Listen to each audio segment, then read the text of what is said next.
Well, so I was expecting to have a big crowd here, and I was going to ask you, how many of you had coffee this morning?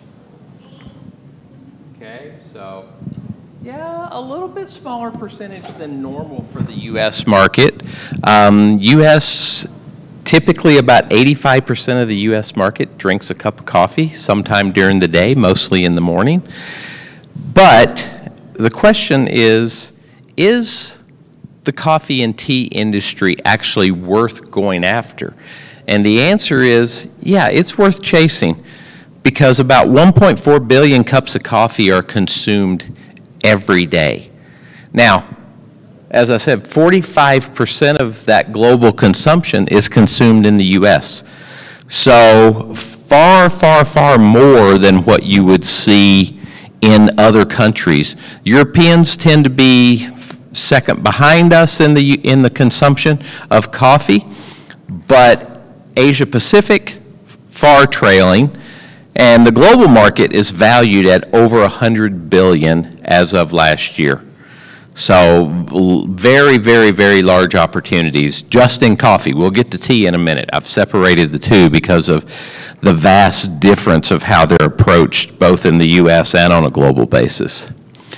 So what's the projected growth? Well, as mentioned, it's a booming market. It's growing at over 6% a year, but certain segments like specialty coffees are growing much, much, much faster, projected to surpass 128 billion by 2026, and 50% of Americans drink coffee every day. Now, that 50% sometimes on average consume approximately 3 cups. And what we saw during COVID, it really shifted. People weren't running out to Starbucks every day like they used to. People weren't driving through Dutch Brothers every day like they used to. There was a lot more consumption at home, and so what that drove was interesting focus on different trends, which I'll talk about in a minute. So where does coffee come from? Well, Brazil is by far the largest producer of coffee. And that spreads across, there's a lot of political and socioeconomic as well as climate issues with the production of coffee. We'll talk about sustainability in a minute because that's a big focus for where these markets are going. But coffee is produced in over 80 countries around the world. And like I said, Brazil and Vietnam kind of lead the market in terms of their production. It's not new to anybody, but there's a lot of different production types of coffee. A lot of people are focused on whole bean production. Ground coffee has been around forever, for decades. Instant coffee, in my parents' time, and I'm older than most everybody in this room, so my parents were big in instant coffee. And it almost died out as a delivery mechanism in the 90s. 2000s, it started to gain a little bit of market share, and when COVID hit, it skyrocketed because people felt like, well, I can get single origin instant coffees now. I can get better quality instant coffees, and I'm consuming at home, so it's easier for me to prepare. Cold brew has been around for about 10 years now as a big thing. The K-cup, or the pod and capsule as we know it, it also skyrocketed about 10 years ago. And then it slowly has been declining again until COVID. And with COVID, it took another resurgence. And so now you're seeing new brands enter into the pod and capsule market. Of course, ready-to-drink coffees, Starbucks kind of set the stage there in terms of putting coffee in the cold case with their frappuccinos and their lattes and things of that nature. And then coffee cherry is a new trend that's taking basically the raw beans before they're roasted and turning them into a beverage. A lot higher caffeine content, which a lot of people are looking for. But where's coffee consumed? Well, if you look at coffee shops around the world, and specifically focusing in on the U.S. market, there's about 26,000 coffee shops roughly in the U.S. 9,000 of those are Starbucks, so they own the lion's share of the market. However, that is growing. I'll give you a little example. I don't know how many, I've heard several people talk about Oregon, and I used to live in Oregon. So if you lived in Oregon, you know Dutch Brothers Coffee. So Dutch Brothers had started in Eugene, Oregon, and then it expanded across Oregon, and then it went up and down the West Coast, and then it started creeping a little bit east. Well, now I live in Tennessee. And the closest town to where I live is a town called Clarksville, Tennessee, about 200,000 people. I live on a farm out in the countryside. But Clarksville is a college town. It's a pretty young population. Dutch Brothers just went into Clarksville literally about 6 months ago and decided they were going to open 2 shops in Clarksville.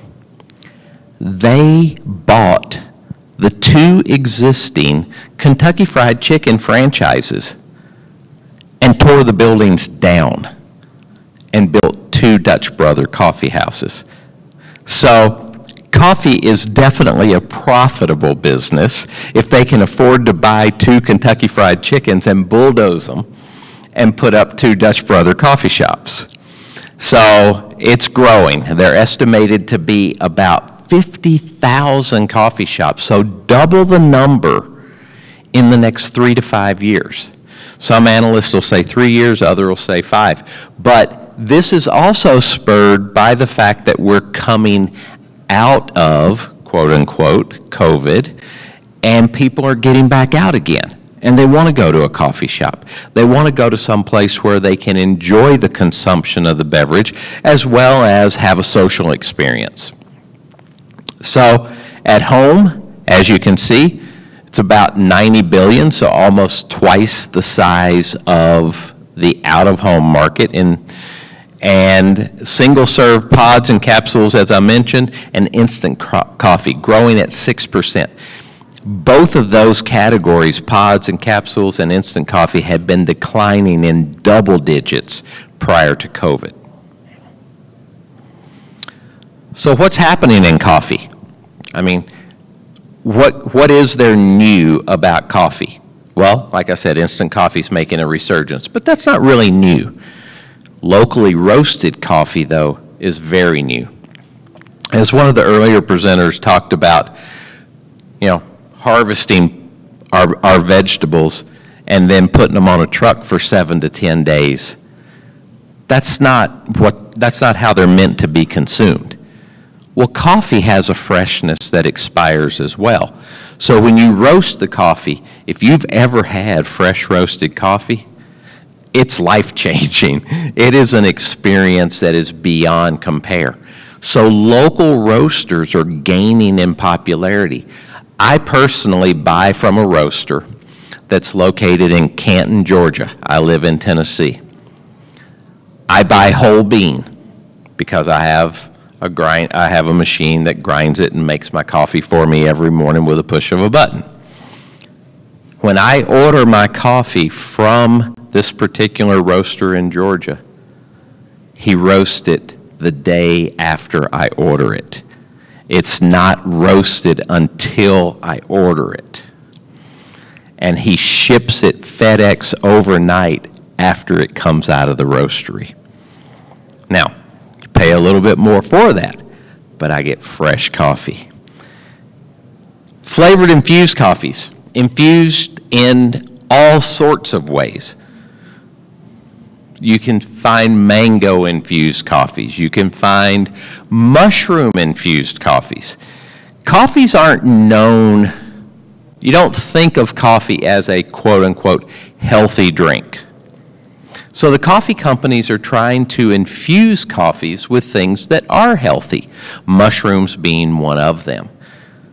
Companies like Four Sigmatic and Inner Health have come out with a whole line of mushroom-infused coffees, be it Reishi or Cordyceps or Lion's Mane as an adaptogenic or as an enhanced energy booster out of cordyceps. So they're infusing coffees with a lot of products that we wouldn't normally think of. And it doesn't necessarily influence the taste profile, but it gives them a positioning in the market that's different than what coffee is known for, and that's that caffeine boost. Cold brewed nitro coffees. How many of you have had a cold brew coffee? I mean, I personally love them, and the nitros are even better. You know, it gives you that, again, that flavor profile that feels fresh, or, you know, you're seeing a lot of chocolatey flavors with the roastery. And then, of course, sustainably sourced. Sustainably sourced is ubiquitous across the entire food chain now, and coffee and tea aren't unique to that.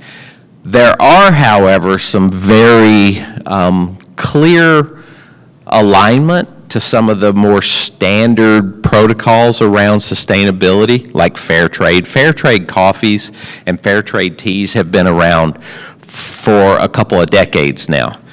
UTZ certification is more popular in Europe, but it's really focused on sustainable farming, good agricultural practices.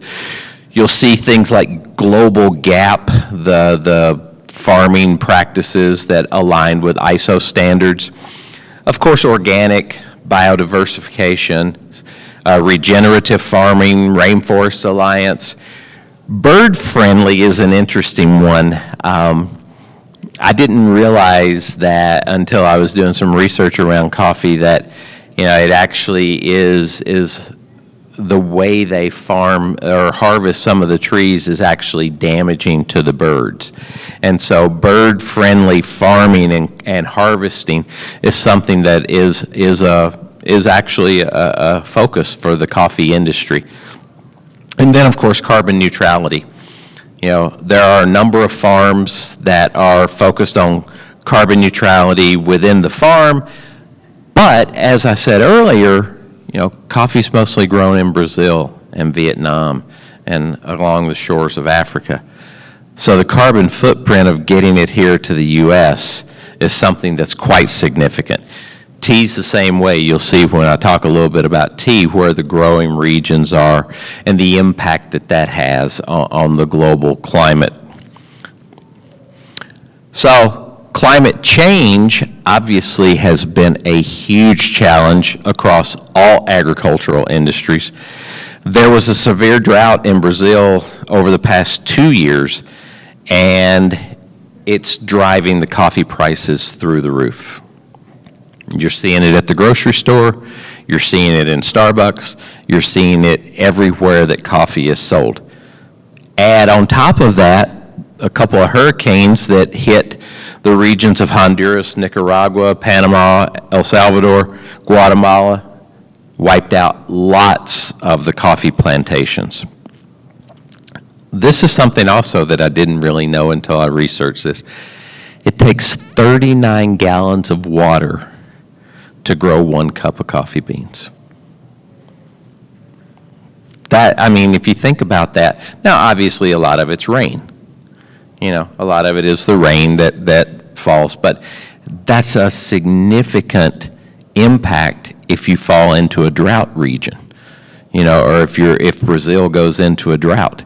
I mean, think about it. Brazil produces 37% of the coffee in the world. They go into a severe drought. What's that going to do to prices and availability? Skyrocket. Coffee has also kind of had some of the same natural disaster impacts, and I don't mean natural disaster as in weather, but natural as in pest and as in what they call coffee rust, which is a fungus that attacks the plants or the coffee trees, coffee beans. The citrus industry has gone through the same thing. If you look at the citrus industry, the greening, you hear talk about the greening disease, where the fruits actually fall off the trees before they're ripe, and they don't ever ripen. The citrus industry in Florida went from producing 250 million bushels a year to producing 70 million bushels a year because of the greening industry. The coffee borer, which is a beetle that infests the plants, and the coffee rust are having a similar impact in the plantations, and a lot of it is driven by climate change. Higher temperatures, the coffee borer is able to populate more and transmit themselves more. And then on top of that, you add all the challenges that everybody else is facing. Labor shortages, and inconsistent pricing. Freight, not to mention freight, because freight is an issue for everybody, but it's hitting the coffee and tea industry because they're all grown offshore. And then, because of the war in the Ukraine, 40% of the fertilizer that's produced and used in these regions is produced in Russia and Belarus. So now, either you can't get it or the prices are skyrocketing. So, lots of challenges for these markets, but they're still worth pursuing. This, from a standpoint of an economic perspective, is 12.5 million small farmers produce between 60 and 75% of the coffee that's consumed by the world. Now, if you look at Brazil, Brazil's the largest producer. How many small farmers in Brazil? 190,000. Not that many. And the reason for that is Brazil is mostly commercial farms. They're big corporations that have gone in and bought up most of the small farms and have produced these global corporations to produce and sell coffee around the world. But 190,000 is still not a small number. Fortunately, Brazilian coffee farmers make a pretty decent wage. But if you go down that list and you look at Vietnam, Colombia, look at Ethiopia, 44% of their farmers make less than $3 a day. You drop down to Uganda, 53% of their farmers make less than $3 a day. So this is a big impact. That's why things like fair trade and UTZ certifications are really important in the coffee trade to try to get to the point where these farmers have a sustainable wage so that they can continue to supply the global market. So what about tea? Tea is the most widely consumed beverage in the world behind water. Far more than coffee. 160 million cups a day in the U.S. alone. About 4.5 billion cups of tea per day on a global basis. Now, the global market's not as big hardly as the coffee market. Coffee's more expensive per pound than tea. You can buy cheap Argentinian tea for $1 a pound. You can't find coffee for less than $3 to $4 a pound, regardless of where it comes from. But even with that, the global market's almost $100 billion. So what's the projected growth? It's growing as well, about the same pace as the coffee market, a little over 6%. Millennials are drinking more tea than previous generations. And why is that? Well, tea is considered to be healthier, and there's a lot of reasons for that. I'll touch on that in a minute. But about 50% of the population drinks tea every day. How many of you drink hot tea? Okay, this is a unique crowd. I understand that. If I ask that to the general U.S. population, I'm going to get about 25 or 30%. If I ask that to a European population, I'm going to get almost 100%. And if I ask that to an Asian population, Asia-Pacific population, I'm going to get 100% because that's more accustomed to their world. I ran one of the largest herbal tea companies in the world and lived in Hamburg, Germany for 7 years. That particular market for Germany is a unique market. The German-speaking market of Germany, Switzerland, and Austria is the only place in the world where herbal tea is the #1 consumed category. Black tea is #2, green tea is #3. In the U.S., black tea is #1. In China, green tea is #1. In Russia and Turkey, some of the places where black tea is almost 100%, not just #1, but about 100%. The UK, black tea is #1. But Germany, Switzerland, and Austria, the #1 category is herbal tea, and it makes up over 60% of the consumption of tea in those markets. So it's a very unique, tea is a very unique product across different regions of the world. So where does it come from? Well, most of it comes from China. Then India, Kenya, Sri Lanka. Vietnam is a crossover. A lot of tea and coffee both come out of Vietnam. Argentina isn't a really big producer, but most of what we drink in the U.S. comes from Argentina. Lipton, the most known brand around the world, is almost 100% Argentinian tea. So, what kind of teas are there? Lots of different kinds of coffee, lots of different kinds of teas. Black tea, green tea, white tea, pu'er, oolongs, yellow teas. And then you get into herbal infusions. And a lot of people call these teas, but they're really not. I ran the company Yogi Tea for 7 years. Most of you, especially Oregonians, would know Yogi Tea. 90% of our product didn't have anything that was considered a Camellia sinensis plant, which is the tea plant, in the product. It was an herbal infusion. It was chamomiles, it was gingers, it was licorice, it was rooibos from South Africa. Not tea, herbal infusions, but sold in the same category and considered from a consumer perspective to be the same product.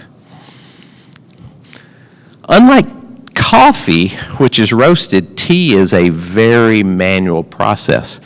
And so the issue with labor in the tea industry is even more damaging than the issue with coffee. The harvest is roughly the same, but what you find with the preparation of tea is that there's so much manual process after the tea leaves are picked in terms of the drying or the bruising and the rolling, and different categories are processed in different ways. Where is tea consumed? Well, in the U.S., like I said, this is a unique group. You guys drink hot tea, but you probably also drink iced tea. In the U.S. market, 85% of the consumption of tea is iced. It's cold tea, either ready to drink in a can or a bottle. And our friends at Arizona Iced Tea have blasted that market with the big, large cans for 99 cents. And then you have the hot tea consumers. But because of COVID, again, a lot of that has shifted back into the home. And the consumption of hot tea and even specialty teas and loose leaf teas, which take a lot longer to prepare. As a consumer in the U.S., we're all about convenience. We want it and we want it now. We don't want to wait for it. But because of COVID forcing us to be at home, working from home, we've taken the time to enjoy things like the preparation of loose leaf tea, which takes a lot longer to boil the water, steep the tea, but that has grown dramatically over the last couple years. So, unlike the U.S. consuming the lion's share of coffee, where does the U.S. fall in the consumption of tea? 35th. And that's a per capita consumption, so we still have a huge population, but we're 35th.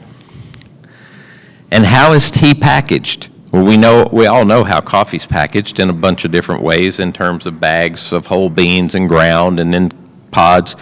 But tea bags are a unique machine as well. Most of this production, there are some large producers in the U.S., but most of this production is done in India, Sri Lanka, Vietnam, Morocco, places that are offshore.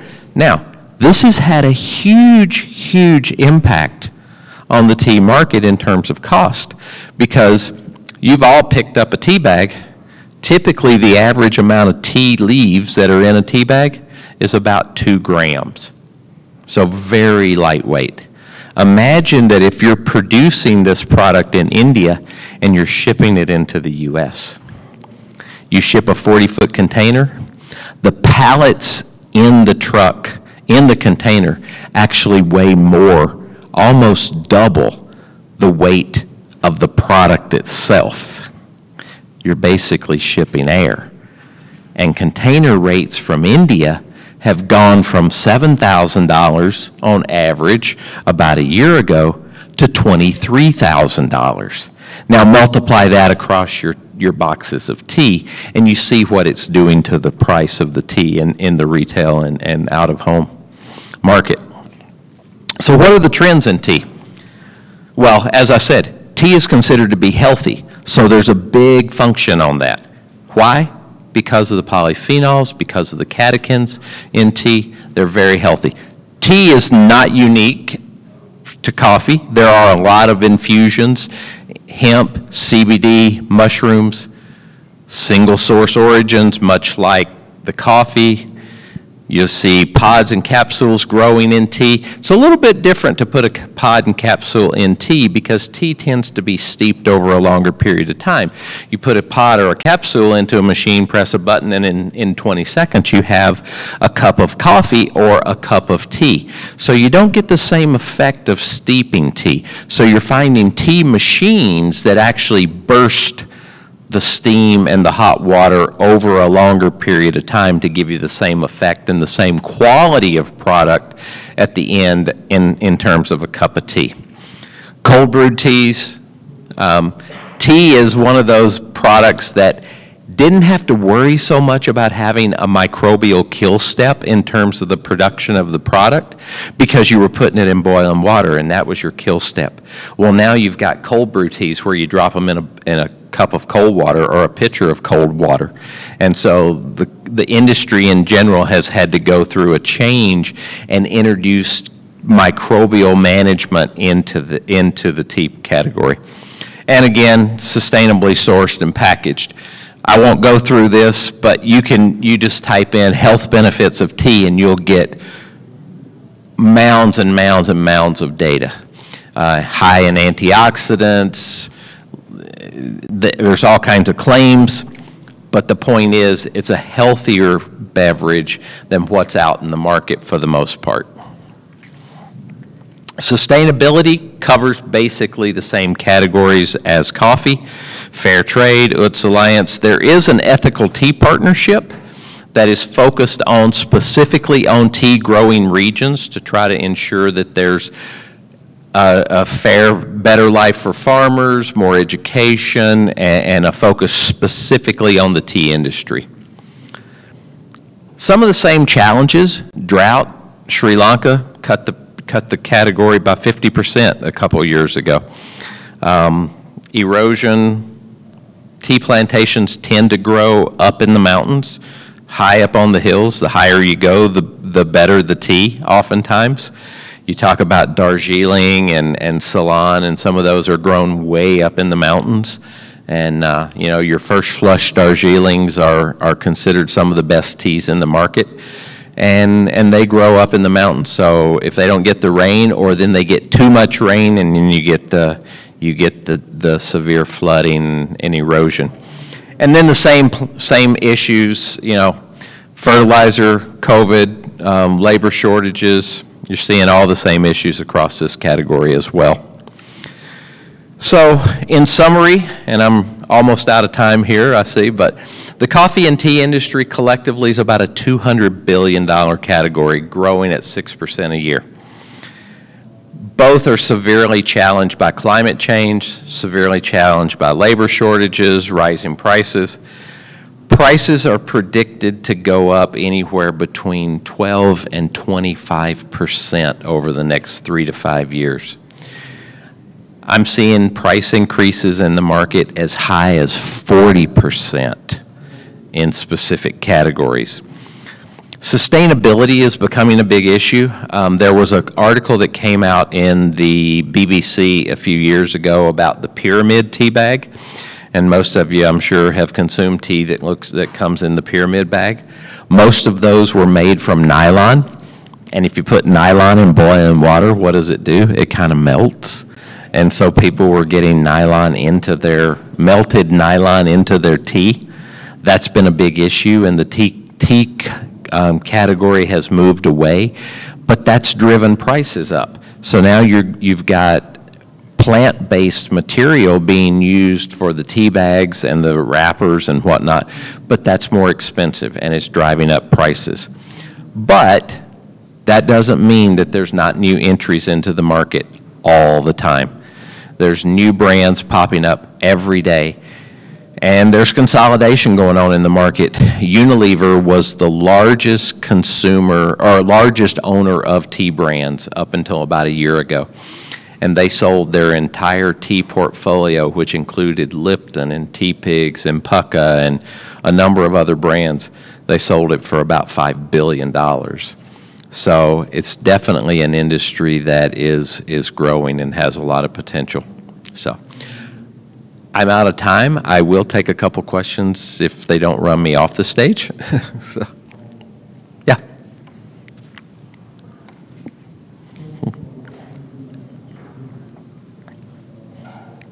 Yes.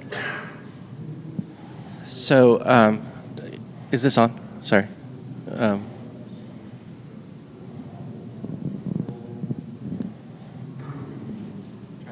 How about that? Now, yeah, that sounds better. So we actually aged several of our rums on tea. We use different kinds of tea. We use rooibos, and we use them as wood infusion type things. And we make a cold drip coffee, which I actually have here. Small plug. I don't want to take this home, so drink it, please. So we've been in the tea and coffee world for a while now. I mean, I've been a tea drinker my whole life, but how are you seeing it being used as an additive? Because that's exactly what we do. We take it in and change our rum with tea, change our rum with coffee, and I'm starting to see the trend, but I'm hoping more people are doing it, because the more people do it, the less weird we sound. Well, there are a number of people that are doing this. Tea is being used in distilling bourbons quite regularly in Kentucky. I live in Tennessee, and a good friend of mine was the master distiller for Brown-Forman for a number of years, and you're seeing tea being used in the distilling process. You're also seeing tea being used, and it's coming.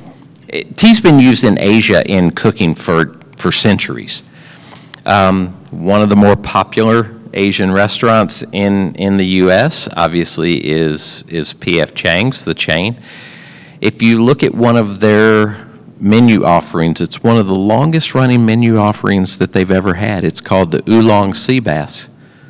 And they use an oolong tea to actually cook the product. And then they steep the tea and they pour the tea over the sea bass after it's cooked on a bed of spinach, and the hot tea wilts the spinach. And so it's a phenomenal dish, but they've been using tea, and they've been doing that for over 20 years. And so the merger of beverage and tea as a beverage into the food industry is quite common. And like I said, going into the distilleries, you're seeing tea-infused bourbons, tea-infused gins. I mean, the Brits have done it for decades, centuries probably. So, yeah, what you're doing is definitely on trend.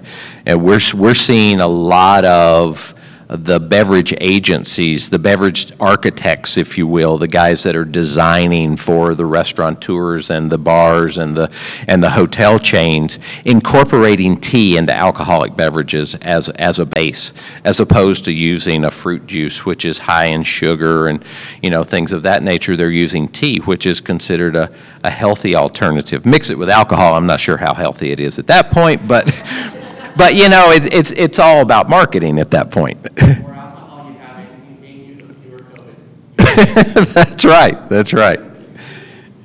Other questions? Okay. Well, I apologize for running over. Hopefully this was interesting, and I appreciate the opportunity.